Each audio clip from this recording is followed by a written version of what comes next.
What is happening? What is special about this contact between mainly one trunk touching the other trunk, staying there and having the arms perhaps caressing, perhaps squeezing the back of the other person? When we're very happy, we embrace that happiness. When we accomplish something together, we embrace. When we are sad, we embrace. When one of us needs comfort, we embrace. When we feel erotic with someone, again we embrace. But what's happening? Why are we doing this? Why are we embracing like this with our arms and not touching our feet together or scratching each other's head? What is happening? What is special about this contact between mainly one trunk touching the other trunk, staying there and having the arms perhaps caressing, perhaps squeezing the back of the other person?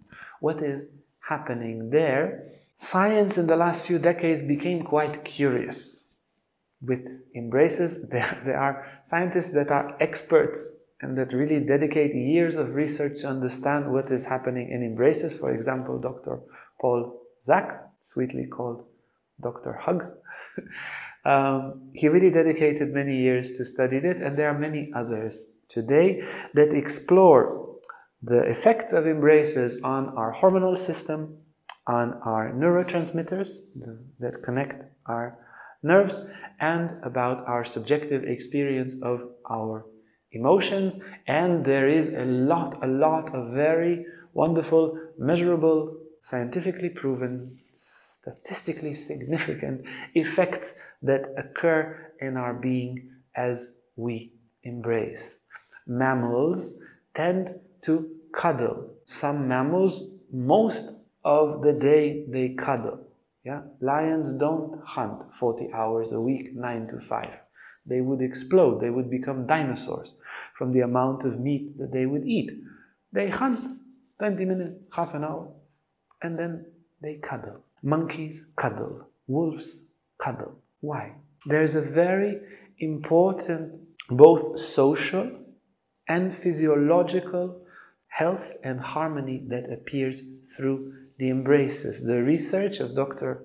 Amy Cuddy, or at least she quotes that research, it mentions that the alpha males in different societies, they are not the ones who are the strongest, nor the ones that have the highest testosterone, but a combination of high testosterone and low cortisol. Low cortisol, they are not stressed, they are relaxed, and they make good alliances. So it's a combination.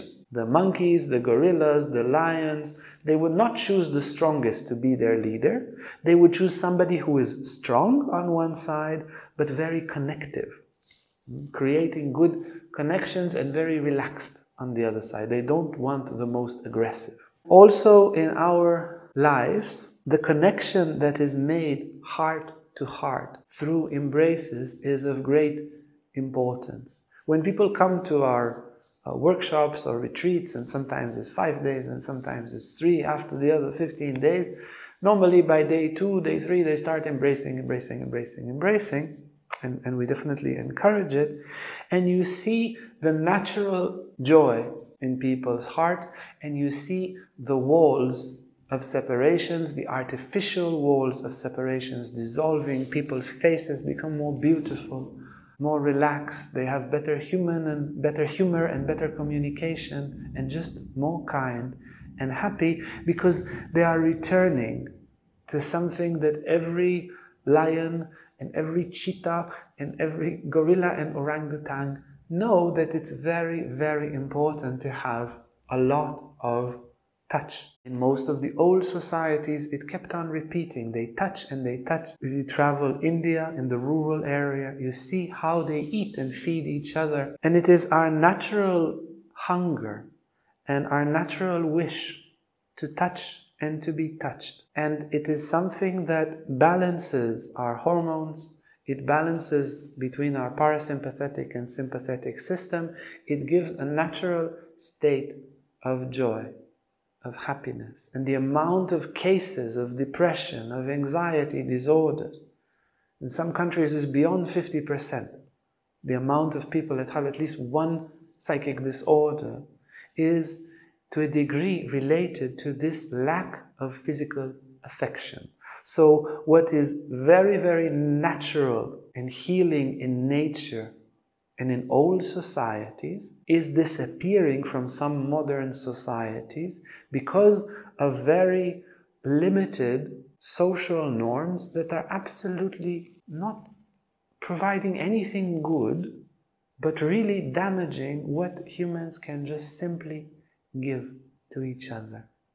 In spirituality, embraces, touch, conscious touch was explored, and it gives beyond the physiological and emotional effects, it gives very, very profound spiritual effects, transformative effects. And in this coming workshop, we will take this simple gesture of embrace, open it, and discover all the miraculous things that it can offer.